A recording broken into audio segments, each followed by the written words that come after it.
नमस्कार। आज एक छोटे से संदर्भ पे बात करनी है और वो संदर्भ ये है, मैं एक ऑब्जेक्ट लेता हूँ। मान लीजिए मैंने ये कैप ले ली है। तो कैप से क्या सीख मिल सकती है हमें? ये जो है एक पदार्थ के रूप में है और इसको हम जहाँ चाहेंगे उधर ले जा सकते हैं। इसको हम सिर पे लगाना चाहेंगे तो सिर पे भी लग जाएगी ये। अ, जो भी करना चाहेंगे इसके साथ कुछ भी कर सकते हैं, क्योंकि इसके पास अपना कोई चुनाव का अधिकार नहीं है। मनुष्य जीवन क्यों विशिष्ट हो जाता है? क्योंकि मनुष्य के पास चुनाव का अधिकार है। और चुनाव किस चीज़ का, वो किस तरीके से जीवन जी सकता है। आनंद के साथ जी सकता है या दुख के साथ जी सकता है। तो आनंद और दुख अलग अलग चीज़ें कैसे बन जाती हैं? क्योंकि चाहत तो सभी को आनंद की ही होती है, कोई ऐसा थोड़ी होगा जो दुख चाहता हो। लेकिन जब समझ नहीं होती है जीवन की, तो जो चाहत आनंद की होती है और वो दुख मिलता है।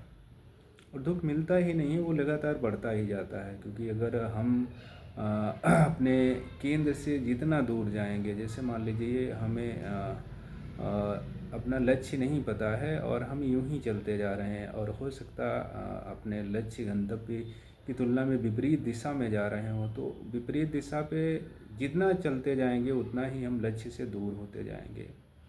ऐसे ही जब हम कोशिश करते हैं कि बाहरी चीज़ों से उस आनंद को प्राप्त कर लेंगे, तो वो आनंद तो नहीं ही मिलता है, हमारी बेचैनी और बढ़ती जाती है। जिन चीज़ों से हम उस परम चैन को खोजना चाहते हैं, परम आनंद को प्राप्त करना चाहते हैं, वो बाहरी चीज़ों में है ही नहीं। तो सबसे महत्वपूर्ण बात ये हो जाती है कि वो कहाँ है? वो हमारे अंतःकरण में ही है। अंतःकरण का मतलब है जो हमने अपने ऊपर आवरण अहम का ओढ़ रखा है। हम क्या हैं उसको जान लेना ही अंतःकरण है। क्योंकि जिस अर्थ में हम अपने आप को जानते हैं, वो वास्तव में अहम का रूप है। अहम का मतलब होता है मेरा, ये शरीर मेरा, ये कपड़े मेरे, ये घर मेरा, ये मकान, ये कार, ये ज़मीन। इस जहाँ मैं लग जाता है, उसी से फिर क्या होता है, दुख उत्पन्न होता है। क्योंकि ये हमारा कुछ है नहीं, ये सब संयोगिक चीज़ें मिल गई हैं। हर चीज़ यहाँ पे जो भी दिख रही है वो संयोग बस ही हो रही है कि अभी मैं बैठा हुआ हूँ और अभी मेरे सिर पे कैप नहीं लगी थी और मैंने उसको लगा लिया। तो ये संयोग बस है। मैं बात भी कर रहा हूँ तो ये भी एक संयोग है, लेकिन यहाँ पे मैंने चुनाव किया है इस संयोग का।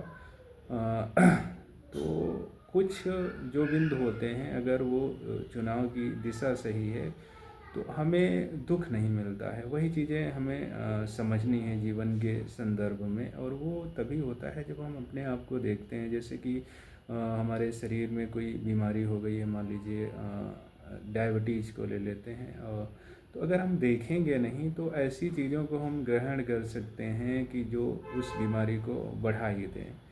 अगर हमने परीक्षण करा लिया और हमें पता है कि हाँ मधुमेह हो गया है, तो हम उससे लगातार बचेंगे तो उससे जो समस्या उत्पन्न होती होगी तो वो उत्पन्न नहीं होगी। तो ऐसे ही जीवन के जो भी संदर्भ होते हैं उनमें हर जगह यही नियम लागू होता है।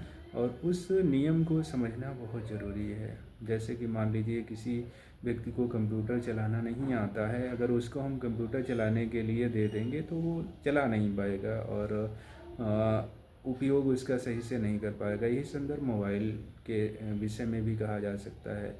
तो अगर हमें मोबाइल की उपयोगिता सही से नहीं आती है तो हम क्या करेंगे, अपने समय को फालतू चीज़ों में देखने में लगा सकते हैं, जो और हमें बेचैन ही करेंगे।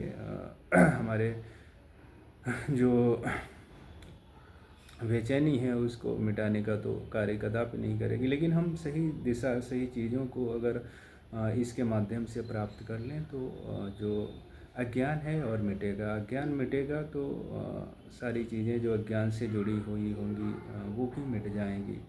तो मुख्य केंद्र यही है चुनाव का मतलब कि जीवन क्या है इसको जान लेना बहुत ज़रूरी है, किस तरीके से हमारी आंतरिक संरचना कार्य करती है और उनका क्या प्रभाव रहता है। प्रकृति तो सब कुछ सिखा ही रही है और इसका सबसे अच्छा तरीका यही होता है कि बाहर जो है उससे हम सीख लें। जैसे वृक्ष है, वृक्ष से हम सीख सकते हैं, नदी बह रही है, नदी से हम सीख सकते हैं, जो भी यहाँ बाह्य रूप में दिख रहा है उन सबसे हम सीख सकते हैं। कबीर साहब ने भी कहा है कि वृक्ष कबहु नहीं फल भके, नदी न संचय नीर, परमारथ के कारणे साधुन धरा शरीर।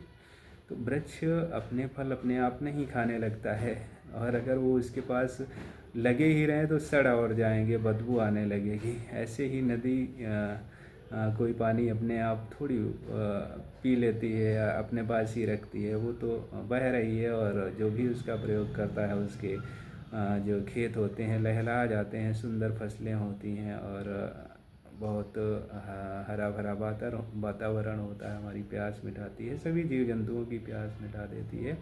तो ऐसे ही जो हमारा अंतःकरण है वो इसीलिए बना है कि अपने आप को जानो और बांटते जाओ।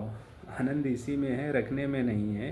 बहुत पहले ज्ञानी जनों ने इसीलिए तो बता दिया था, सारा संदेश दे दिया था परिग्रह का। क्योंकि जितना परिग्रह करते जाएंगे वो मन की बेचैनी को बढ़ाता ही जाएगा।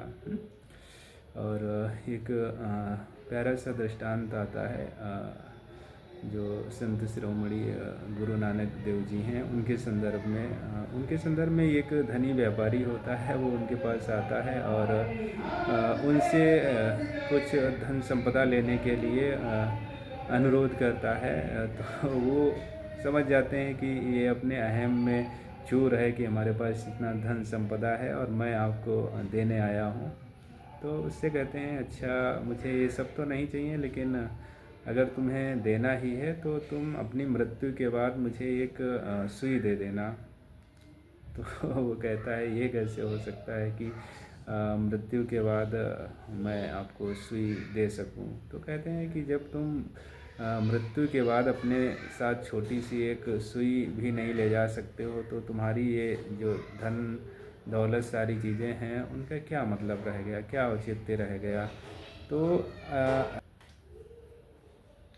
तो ऐसे बहुत से संदर्भ हैं जो हमें सिखाते हैं कि हम जिन चीज़ों के पीछे अपने जीवन को लगाते रहते हैं वो सब यहीं छूट जाने हैं। तो हम घृणा क्यों करें, प्रेम क्यों ना करें। हम जो हमारे पास है वो चाहे ज्ञान हो और चाहे स्वस्थ जीवन है तो हम लोगों की सेवा कर सकते हैं, ज्ञान है उसको अन्य तक पहुंचा सकते हैं, और जो भी चीज़ें हैं इस धरा को सुंदर बना सकते हैं। हम जहाँ रह रहे हैं वहाँ का वातावरण अच्छा कर सकते हैं, अपने जीवन को, अपने परिवार के जीवन को, समाज को, देश को और संपूर्ण विश्व को बेहतर बनाने का कार्य कर सकते हैं।